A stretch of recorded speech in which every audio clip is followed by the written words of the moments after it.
தற்போது மத்திய கிழக்கில் இடம்பெற்று வருகின்ற போர் சூடுபிடித்துள்ளது என்று தான் கூற வேண்டும். காரணம் ஈரான், அமெரிக்கா, அதே போன்று இஸ்ரேலுக்கு இடையிலான போர் நிறுத்தம் மேற்கொள்ள வேண்டும் என்று தெரிவித்திருந்த நிலையில் அமெரிக்கா 15 நிபந்தனைகளை முன்வைத்திருக்கிறது. அதே போன்று ஈரான் 5 நிபந்தனைகளை முன்வைத்திருக்கின்றது. இந்த நிபந்தனைகள் இவ்வாறு இருக்க ஈரானுடைய தாக்குதலாக இருக்கலாம், அதே போன்று இஸ்ரேலுடைய தாக்குதலாக இருக்கலாம், இரண்டும் தொடர்ச்சியாக இடம்பெற்ற வண்ணம் தான் இருக்கிறது இல்லையா சுஜி? கண்டிப்பாக இந்த போர் சூழல் இப்படி போயிட்டுருக்குள்ள இந்த போர் சூழலோடு நாங்கள் கடந்த வாரங்கள்லேயும் கதைச்சிருந்த மாதிரி தான் சரண்யா.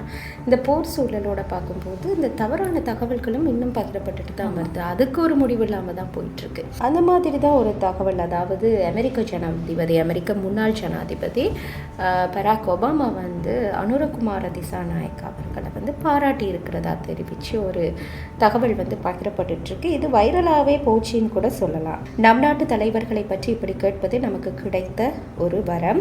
இன்று ஃபாக்ஸ் நியூஸிடம் கருத்து தெரிவித்த முன்னாள் அமெரிக்க ஜனாதிபதி பராக் ஒபாமா இலங்கை ஜனாதிபதியின் போராட்டத்தின் போது யாருக்கும் ஆதரவளிக்காத அவரது முடிவை பாராட்டினார். அவர் ஒரு அரசியல் முன்மாதிரி என்றும் சமீபத்தில் தான் கண்ட ஒரு துணிச்சலான ஆசிய தலைவர் என்றும் அவர் குறிப்பிட்டார். அரசியல் பாகுபாடின்றி ஒரு நாடாக நாம் பெருமைப்படக்கூடிய தருணம் அப்படின்னு சொல்லி இந்த பராக் ஒபாமா இப்படி பாராட்டி இருக்கிறதுக்காக நாங்கள் பெருமைப்படலாம் அப்படின்ற விதத்தில் தான் அந்த தகவல் பகிரப்பட்டுருந்துச்சு. அப்போ உண்மையிலேயுமே இவர் ஒரு பாட்காஸ்ட், அதாவது ஃபாக்ஸ் நியூஸில் ஒரு பாட்காஸ்ட்டுக்கு பங்கு பற்றியிருக்கிறாரு. அந்த பங்கு பற்றின நிகழ்ச்சி உண்மை. ஆனால் அந்த பங்கு பற்றின நிகழ்ச்சியில் அனுரகுமார திசாநாயக், அதாவது ஜனாதிபதி அனுரகுமார திசாநாயக் அவர்களை பற்றி பேசினாரா சரண்யா? ஆமாம் சுஜி, அதை தான் நம்ம பார்க்கணும். இப்போ போர் இப்படி போய்கிட்டு இருக்கக்குள்ள நம்ம நாடு குறிப்பாக எந்த ஒரு பக்கமே சார்பாக போகலை. நிறைய நாடுகள் ஒரு நடுநிலைத்தன்மை தான் பேணுகிறது. அதில் இலங்கையுமே குறிப்பிடக்கூடிய ஒரு நாடு. ஆகவே இந்த மார்ச் 20ஆம் தேதி ஜனாதிபதி அவர்கள் பாராளுமன்றத்தில் உரை நிகழ்த்தியிருந்தார். அந்த உரையின் போது அவர் சொல்லியிருந்தார் என்னன்னா, ஈரானுடைய கப்பல்கள் வருவதற்கான அனுமதி கேட்டிருக்காங்க. அதே போன்று அமெரிக்காவினுடைய விமானங்களை இலங்கையில் தரையிறக்கிறதுக்கான அனுமதி அமெரிக்கா கேட்டிருந்தது. இரண்டுக்குமே சாதகமான பதிலை நாங்கள் வழங்கி இருக்கிறோம் அப்படின்னு சொல்லி ஒரு விஷயத்தை சொல்லியிருந்தாரு. ஆகவே இதனோடு சம்மந்தப்படுத்தி தான் இந்த தகவல்கள் பகிரப்படுது. காரணம் இலங்கை அமெரிக்கா சார்பாகவோ அல்லது ஈரான் சார்பாகவோ இல்லாமல் ஒரு நடுநிலைத்தன்மையை தான் பேணுகிறது. அதாவது சரண்யா, பார்லிமெண்ட்டில் ஜனாதிபதி அவர்கள் இந்த தெரிவித்த விடயம், அதாவது அமெரிக்காவுக்கும் நான் அனுமதி வழங்கலை அப்படின்னு சொன்னது பெரிய பேசு பொருளாகி இருந்தது. அதாவது வெளிநாட்டு ஊடகங்கள், குறிப்பாக இந்திய ஊடகங்கள்லேயும் இது பெரிய அளவில் பேசப்பட்ட ஒரு விடயம் தான். ஆனால் பராக் ஒபாமா சொன்னாரான்றதை தான் நாங்கள் பார்க்கணும். ஏன்னா இதோட சம்மந்தப்படுத்தி தான் பராக் ஒபாமாவும் இதுக்கு பாராட்டு தெரிவித்ததாக வெளியிடப்படுது. அதாவது சுஜி, இது என்னன்னா, சில வெளிநாட்டு ஊடகங்கள், அல் ஜசீராவாக இருக்கலாம், எல்லாமே இந்த தரையிறக்குவதற்கு அனுமதி வழங்கலைன்னு சொல்லின்ற ஒரு விஷயத்தை தான் சொல்லியிருந்தாங்க. ஆனால் ஜனாதிபதி கூறியிருந்த விடயம் நடுநிலை, நாங்கள் சாதகமான பதில் கொடுத்துருக்கோம், நடுநிலையை பேணுறோம் அப்படின்னு சொல்லி தான் சொல்லியிருந்தாரு. ஆகவே இதை மையப்படுத்தி தான் இந்த விடயம் பகிரப்பட்டுள்ளது. ஆகவே நம்ம குறித்த காணொலியை ஆராய்ந்த போது உண்மையாலும் பராக் ஒபாமா ஒரு பாட்காஸ்ட் ஒன்றுக்கு போயிருக்கிறாரு ஃபாக்ஸ் நியூஸ்ல.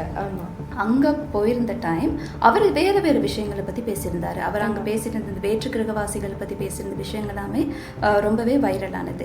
ஆமாம், அது மாதிரியே ட்ரம்ப் அவர்கள் கருப்பின மக்களை பற்றி தெரிவிக்கிற விடயங்கள், அது சம்பந்தமாகவும் அவர் அந்த இடத்துல பேசியிருந்தார். ஆனால் இந்த பாட்காஸ்ட்டை, அந்த ஃபாக்ஸ் நியூஸில் நடந்த உண்மையான பாட்காஸ்ட்டை பார்க்கும்போது இதில் அனுரகுமார திசாநாயக், அதாவது ஜனாதிபதியை பற்றி எங்கேயாவது ஒரு இடத்துல தெரிவிச்சிருக்கிறாரா அப்படின்றத நாங்கள் முழுமையாக பார்த்தா அப்படி எதுவுமே தெரிவிக்கப்பட்டிருக்கலை. அதாவது இப்போ இது நிறைய பேர் ஒரு ஷார்ட்டை தான், அதாவது ஒரு ஸ்க்ரீன்ஷாட் ஒன்று இமேஜ் ஒன்று தான் இப்படி டைட்டில் போட்டு ஆங்கிலத்தில் போடப்பட்டு பகிரப்படுது. ஆனால் இப்போ இந்த ப்ரோக்ராமை போயிட்டு நாங்கள் யாருமே ஃபுல்லாக பார்க்கலையே. அது மாத்திரம் இல்லாமல் சொல்லி இப்போ இலங்கை சம்மந்தமாக இருக்கிறனால இப்போ பராக் ஒபாமா ஒரு பெரிய ஒரு மனுஷன். அப்போ அவர் பேசுனது இலங்கை ஊடகங்களில் கூட போயிருக்கான வாய்ப்பு இருக்கணும். ஆனால் நம்ம ஆராய்ந்ததில் அந்த மாதிரியான விடயங்களுமே இருக்கல. ஃபாக்ஸ் நியூஸில் அதிகாரப்பூர்வ ஃபேஸ்புக் பக்கத்துலேயும் அது வந்திருக்கல்ல. ஆமாம். அப்போ என்னென்னா, அந்த பதிவின்ற வடிவம், அதே போன்ற வண்ணம், அவர்கள் லோகோ இடம்பெற்றுள்ள பகுதி, அதெல்லாம் நம்ம வச்சு பார்த்த மாதிரி தான் என்ன செஞ்சுருக்காங்கன்னா, அவருடைய பாட்காஸ்ட்லேருந்து ஒரு ஃபோட்டோன்னு எடுத்திருக்காங்க. அதாவது ஸ்க்ரீன்ஷாட் மாதிரி ஃபோட்டோன்னு எடுத்து, அதாவது ஜனாதிபதி அனுரகுமார திசாநாயக் அவர்களை பாராட்டி பராக் ஒபாமா கருத்து தெரிவித்ததாக தான் இந்த பதிவு வெளியாகிட்டு இருக்குது. ஃபாக்ஸ் நியூஸில் நடந்த பாட்காஸ்ட்டில் ஜனாதிபதி அனுரகுமார திசாநாயக் அவர்களை பற்றி பராக் ஒபாமா இந்த கருத்துக்களும் தெரிவிச்சிருக்கல, அவரை பற்றி எதுவும் பேசியிருக்கல அப்படின்றது தான் உண்மை. இது இப்படியே போயிட்டுருக்கக்குள்ள சரண்யா, இன்னும் இந்த போர் சம்பந்தமாக பகிரப்படுற தகவல்கள் இன்னும் நிறைவுக்கு வரல. அது மாதிரி தான் இன்னொரு தகவலும் பகிரப்பட்டு இருந்துச்சு. அதாவது இஸ்ரேல் போர் நிறுத்தம் செய்ய வேண்டும் என்று இஸ்ரேலிய யூதர்கள் வந்து போராட்டம் நடத்தினதாக தெரிவித்து ஒரு காணொளி பகிரப்படுது. இப்படி போராட்டம் நடத்தினாங்களா என்னன்றதையும் நாங்கள் ஆய்வுக்கு உட்படுத்தி இருந்தோம்.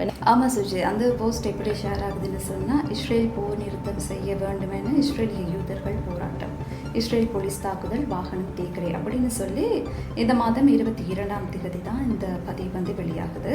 அதாவது இஸ்ரேலுடைய பாலஸ்தீன் மீதான தாக்குதலாக இருக்கலாம். தற்போது அந்த தாக்குதல் ஈரான் மீதுமே வந்து காணப்படுது. இந்த சந்தர்ப்பத்தில் தான் எப்படி இந்த யூதர்கள் இந்த போரை நிறுத்த சொல்லுவாங்களா அப்படின்ற ஒரு சந்தேகம் வந்து எல்லாருக்கும் எழக்கூடியதாக தான் இருக்கிறது. ஆமாம், இந்த சந்தர்ப்பத்தில் தான் இந்த பகிரப்படுற காணொளி, இந்த காணொலியை வந்து நம்ம எப்படி ஆராயலாம் அப்படின்னு சொல்லி பார்த்தா நம்ம கூகுள் ரிவர்ஸ் இமேஜ் தேடலுக்கு உட்படுத்தினோம்.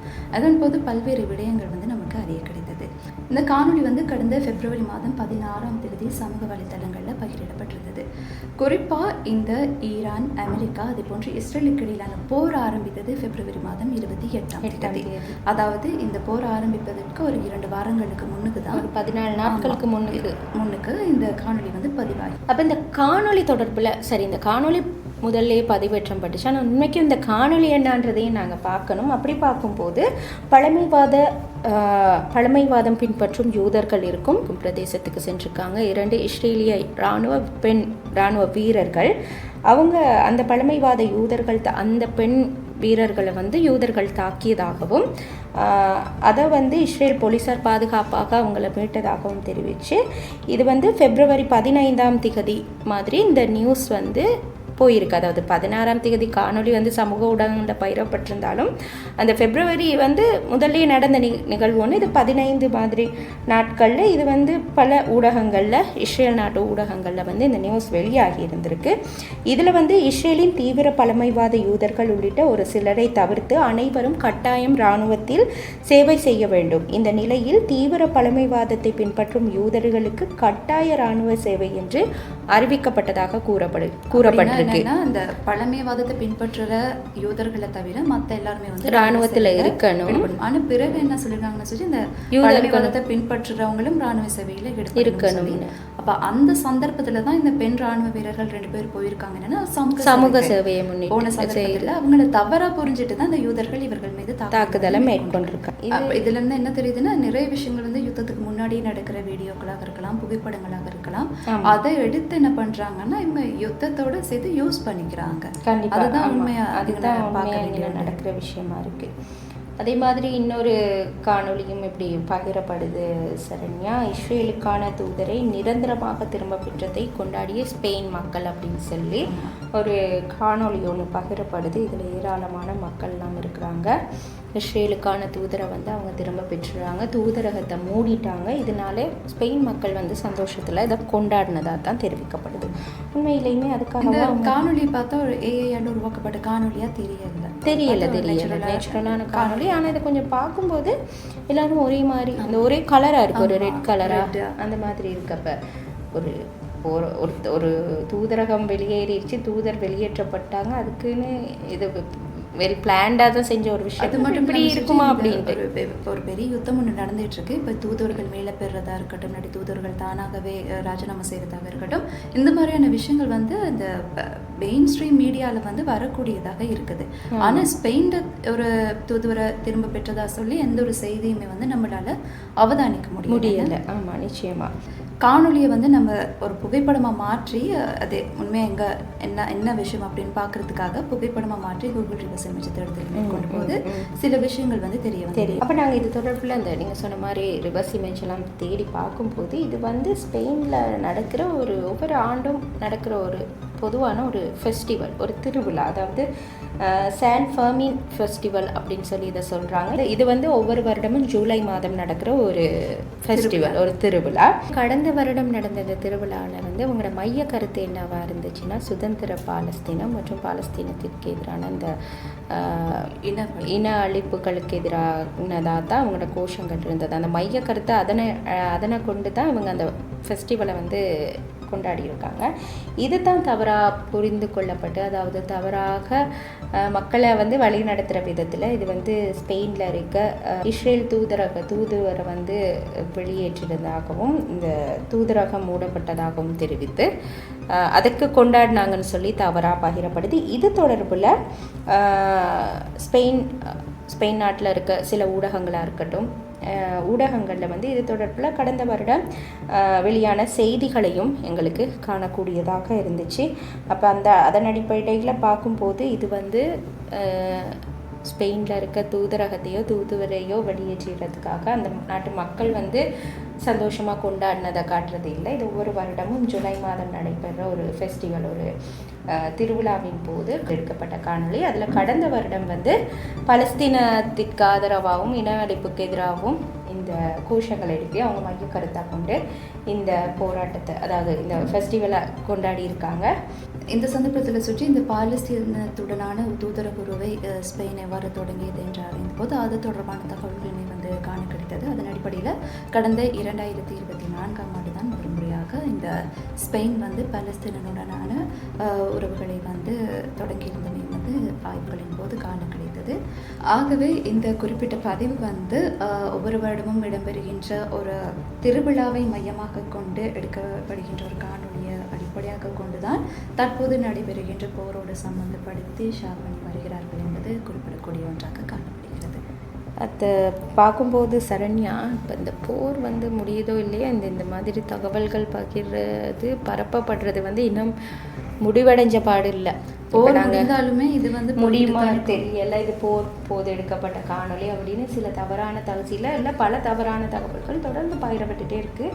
நாங்கள் ஒவ்வொரு வாரமும் இது தொடர்பில் நாங்கள் எங்களோட நிகழ்ச்சியை செய்துகிட்டே தான் இருக்கோம். ஆனால் இன்னும் வந்து இந்த போரோட தீவிரம் தெரிஞ்சாலும் இந்த தவறான தகவல்கள் பகிர்றதுலேருந்து இன்னும் மக்கள் வெளியில் வரல. அதாவது நாங்கள் ஒரு நியூஸில் போகிறத கண்மூடிக்கிட்டு நம்பக்கூடாது, எந்த நியூஸாக இருந்தாலும் சரி. உத்தியோகபூர்வ ஊடகங்களை வந்து இந்த போர், குறிப்பாக இந்த போர் சம்பந்தமாக வந்து அவங்களுக்குமே வந்து உத்தியோகபூர்வ விடயங்களை சொல்ல முடியாத அளவுக்கு தான் இருக்கிறாங்க. இது இவ்வாறு தெரிவிக்கப்பட்டது அப்படின்னு சொல்லி தான் நிறைய ஊடகங்களில் பார்க்கக்கூடியதாக இருக்குது. ஏன்னா நிறைய விஷயங்கள் வந்து வெளியில் வர மாட்டேங்குது. ஏன்னா ஈரான் சொல்கிறது ஒன்று, அமெரிக்கா சொல்கிறது ஒன்று, யார் உண்மையை சொல்கிறாங்க, யார் போய் பேசுகிறாங்க அப்படின்ற ஒரு விஷயம் வந்து இந்த போரை பொறுத்தவரையில் வந்து நமக்கு யாருக்குமே வந்து ஒரு உண்மையை தெரிந்து கொள்ள முடியாத ஒரு நிலைமையில தான் இருக்கிறோம். இந்த சந்தர்ப்பத்தில் தான் இந்த மாதிரியான போஸ்ட், இந்த மாதிரியான புகைப்படங்கள், வீடியோக்கள் வந்து ஷேர் பண்ணப்படுறது நிறைய இருக்குது. அதையும் வந்து நிறைய பேர் உண்மைன்னு நினச்சி ஷேர் பண்ணிட்டு இருக்காங்க.